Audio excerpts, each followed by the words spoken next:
All right. All right, man is here. We're good. Man is here. We're good. Okay, but closed the chapter last night on that ball game. Again, North Carolina's a good football team. You go back and watch it. Good team. We played just average football. There's a lot of positives to take from the game. I think we were better than the week before. Offensively, those first two drives we had down the field were big time. We just got to get consistency. You're talking about a makeshift offensive line that, I look at, just where we were, versus, with a better football team, I think, than the week before, and our guys up front played better. They took coaching last week. Again, it's not going to be a, snap your fingers and get perfect, one day. But with the young guys we had inside and Terrence Moore, holding and snapping the ball every play, I was really happy with that inside part of our defense or our offensive line. Terrence Moore, Jason Collier, and Blake Zavovic played, really good, especially being first time together a bunch, and Terrence making all the calls up front for the offensive line. So that was a real positive to see. And again, like I said, those two drives. Your quarterback gets hurt. You got to look at our second team quarterback and Christian right now, and again, after further review, again, you look at the quarterback play. And again, the 3 turnovers there. It's not all on him. And again, I won't get into details, but if you go back and watch the tape, I mean, that one ball he throws, interception in the end zone. Again, as fast as Kenny ran that kickoff return, he wasn't running that route. He slowed down, didn't see the ball, didn't think he was going to get it, and the DB's right with him. And if Kenny, with his speed, bursts up and gets that, it's a touchdown for us instead of a touchdown for them. So that's the fine line that it is. And go back and watch that. Just go back and watch that one play and be like, coach is right. But you don't see that on the field. So you got to go back and look, and then you're going, And again, Christian's getting hit in the mouth immediately. Did a heck of a job getting it off. And again, the protection on that play was not good at all. But I'm not sure if the protection was really good if we'd have hit it anyway if we slow down in the route. So little things like that. And again, freshmen are going to do that. Seniors are going to do that sometimes. But again, a lot of good stuff there. And then defensively, we held more yards than anybody has this year.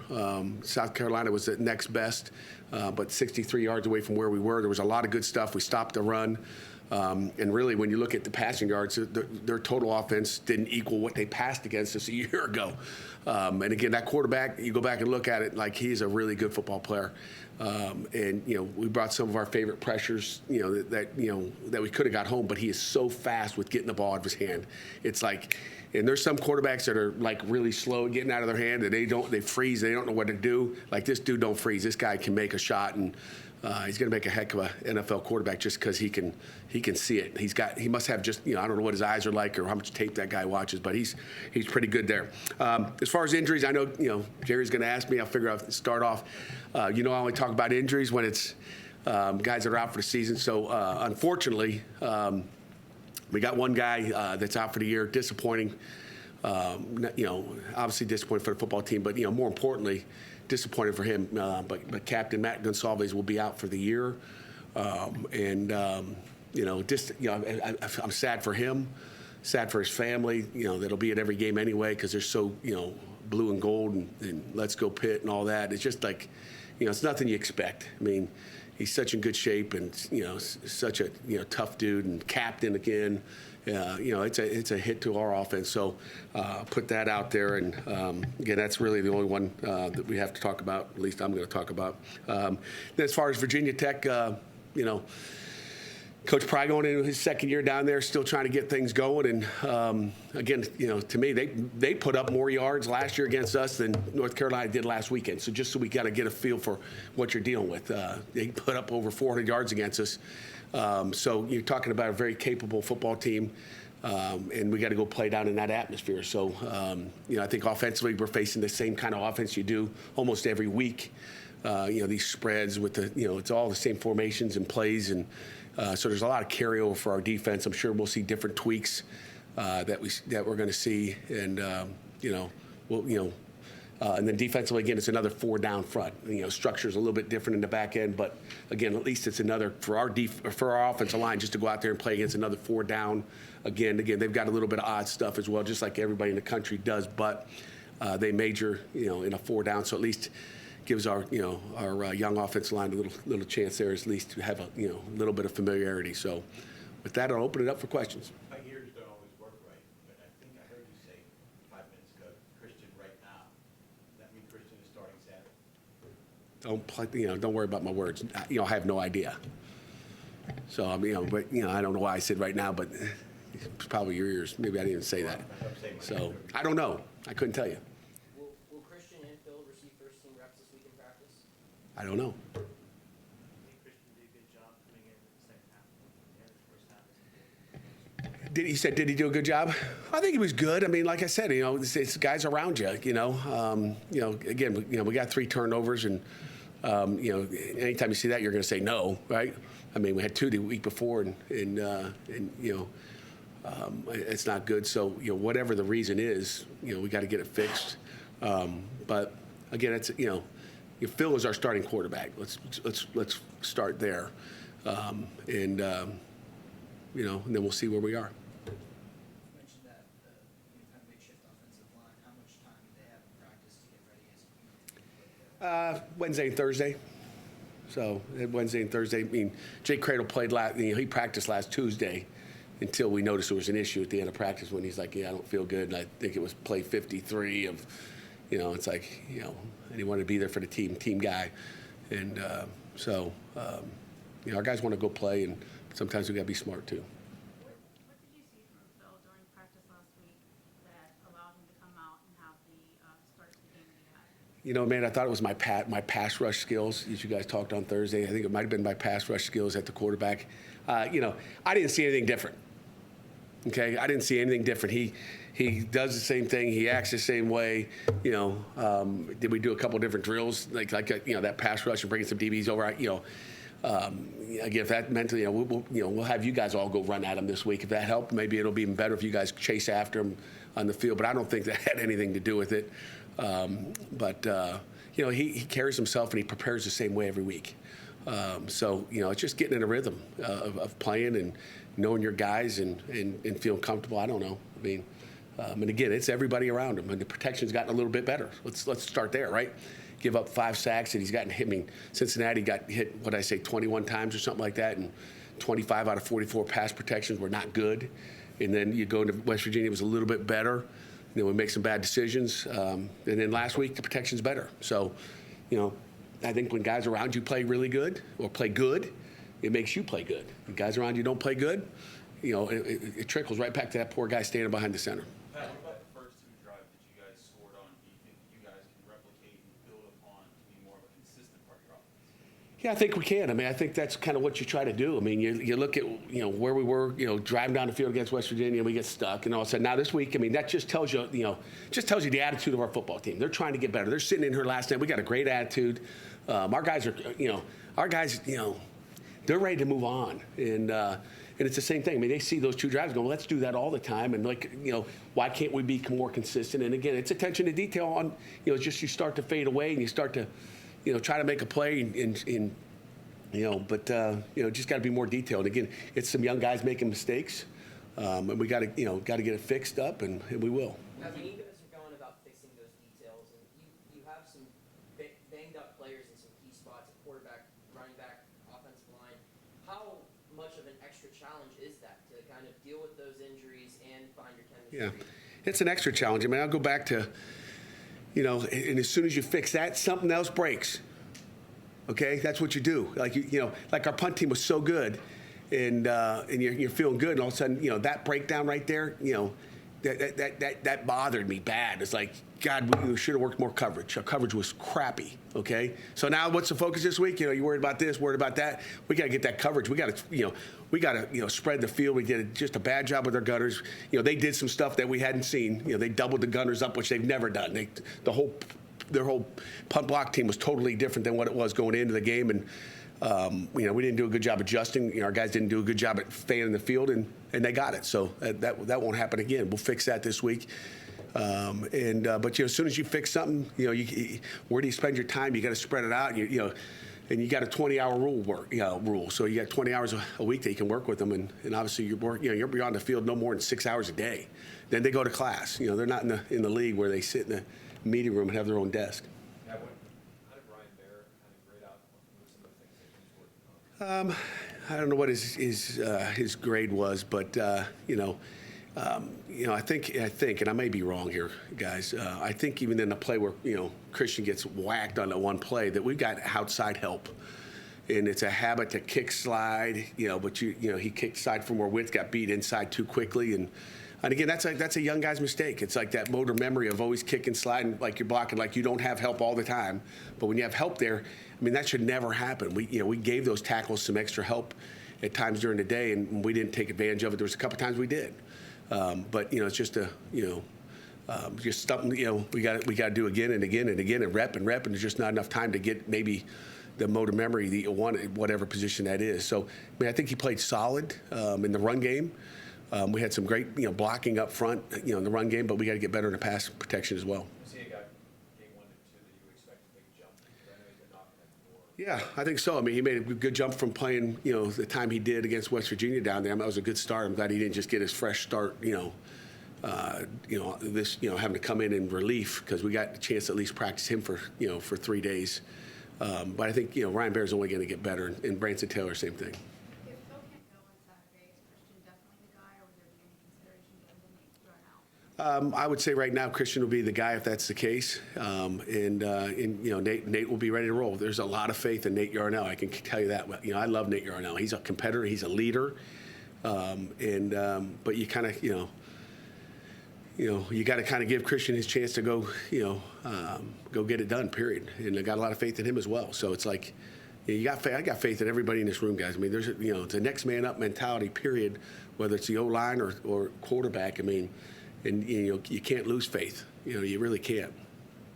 As a defensive coach, how much of a disadvantage is it when you don't know who the other team is starting at quarterback? I don't think it really matters. I mean, when you watch what we do, I mean, all three of our quarterbacks are capable of zone read keeps and doing all that stuff we're going to do as far as running the ball.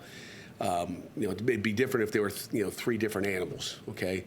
And you could say the same thing about Virginia Tech. Is the Drones kid going to play, or is the Wells kid going to play at quarterback? I mean, they've kind of gone back and forth a little bit as well. Drones started the other day, and it looked like Wells was ready to go if he wanted to, or if they wanted him to go, as far as pregame goes. So, I don't think it's a big advantage. I know you always ask me that question every week. As a defensive guy. Once a year. But I get that. I think you got to play quarterback, and sometimes that you just don't know. If that's the case, then why are coaches so secretive in everything, not just It's a great question. I don't know. Can't answer that. It's a great question, though. not a great question, but they'll get it. I don't know. I mean, what am I being secretive about? You saying I'm being secretive? You're a quarterback. I don't know. It's only Monday. Okay. Maybe Thursday I'll have a better idea for you. Still might not tell you, but I'll know more. I'll know more by Thursday for sure. Pat, do you feel like Christian was prepared to come in and relief when he was called upon? Absolutely. Yeah, absolutely. And Nate Yarnell is too. And just so you know, Nate Yarnell last week, I love this kid. He said, Coach, I want to go down on the scout field and help out the defense. Like, you talk about team guy, okay?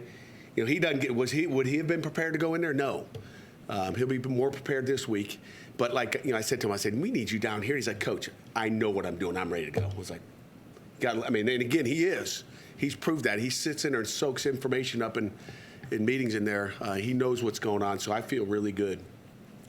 I feel better about him than anybody knowing what to do because he's done it before. You got that evidence that, when we pulled him up last year at Western Michigan, you knew, this guy's he wasn't just sitting there going, I ain't going to play, I ain't going to pay attention and not take notes. Nate Yarnell was taking notes and he was ready, and that's impressive. Where do you feel your pass rush is right now after 4 games?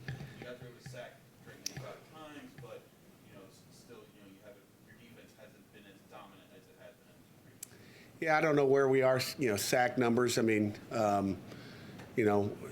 it's, maybe better than I thought it was going to be based on who we lost. I don't know how many sacks we got against, Drake May last year, but it wasn't 5. 5 sacks in a game is pretty good. I think 2 sacks a day the week before. 5, I don't know how many times he passed it, but, 2 out of 10 the week before, EJ told me. So that's 20% sacks. If we got 5 out of how many times he passed it Saturday, it probably doesn't equal to 20%. So you can only get as much pressure as they're letting you So I think that's all plays into it. But and again, you can't compare numbers based on plays and all. You just don't know. But I worry about the ones where he scrambles. There's one down in the red zone the other day where Shane kind of adds himself in to the left and he goes to the right. And that's something we don't want to do. I'd rather Shane sit right there and wait for him to take off running and hit him. And Shane's awesome at that. But so we got to clean that up a little bit. Those are just little things like. He's what we call a 3-match player, and if his 3 stays in there, he should stay over top of him. Okay, but if you go in the front door and he goes out the back door, it's a problem. So those are just little things that we'll clean up here based on the protection, based who stays in and all that. There's a lot that goes into it. It's not just stand there and spy a quarterback. That's not what he's supposed to do. But Pitt's averaging 3.5 sacks a game. That's 11th in the country right now. stat man. The numbers aside, though, when you watch the game or watch the tape, does it feel like the pass rush is impacting the quarterback and having the effect, not just the sack numbers? It didn't affect him Saturday, I can tell you that. It didn't affect him. If we brought 6, that dude was getting the ball out, and our guys are running free and turning around looking at where the ball is being thrown. It's just like he got it out as fast as I've seen any quarterback ever get it out. Okay, he knew where to go with the ball. He was fast with it, and he was accurate. And we kind of knew that going into the game. We went back and looked. We kind of, so we kind of cooled it on that. But when you did dial it up, but we dialed it up a heck of a lot less than we did, or would have done had we not known what we were dealing with. Maybe that's why our coverage was so good. When you look at it, they made some plays, down the field, just some great. One time he did. I will mention this. He did run out of bounds and come back in and catch the ball. I don't know if you guys noticed that or not, but I thought that was a violation. He didn't get pushed out either. Kyle Lewis. It's a great question. Kyle Lewis is a physical, fast, aggressive. I love the way he plays. He can play a little bit more under control. He missed a couple tackles, I think 3. If you go back and look at it, and that's a young guy's stuff. He's just so fast, but he will get better rep after rep. I'm excited about his future. But was he perfect? No. And again, nobody is, obviously. But he had a good day, but he could have a great day. Matt, you mentioned details. How much did penalties play a factor in what we saw Saturday? What was that conversation? How much good talking points after? Yeah. Penalties play a part, period. And some are on us, whether it's a taunting and, after a big hit. But penalties are certainly an issue. Discipline, we talked about last night, and making smarter decisions and not being selfish. But I'm not going to get fined on a Monday. I've only, it's been, 8.5 years. I'm not getting fined on a Monday, so I'll just leave it at that. What did the officials tell you on the illegal substitution penalty towards the end of the first half? They thought it took too much time. I guess am I allowed to say that, EJ? They thought it took too much time, but I got great videotape evidence that that's baloney. Well, we started early. Maybe we'll end early. 2 more maybe here. What jumped off the tape, the Virginia Tech tape about Virginia Tech when you were studying? Again, I'd say it's still too early to tell. Still, deep, try to finish up till shoot 9:30 last night with North Carolina. Got it, deep into the night with some of that, and then this morning. So I would say, again, they're very young up front. I'd say offensive line wise, they've had some injuries on defense. So depending on who they get back, depends on what team we're going to face. They're still aggressive. I think they do a good job coaching. You can see the coaching on the field. But I would say, injuries have plagued them on defense, a little bit on offense, and they're young up front. They don't have a ton of starts. Like the last 2 weeks, some of the guys in starters and the physicalness that we've seen the last 2 weeks, you see younger offense. That on the note of Gonsalves, he has another year of eligibility. Do you anticipate he'll be back next year? That's something him and his family have to decide. That's up to him. Find out where he is, how he felt he played in what was it, 2.5 games,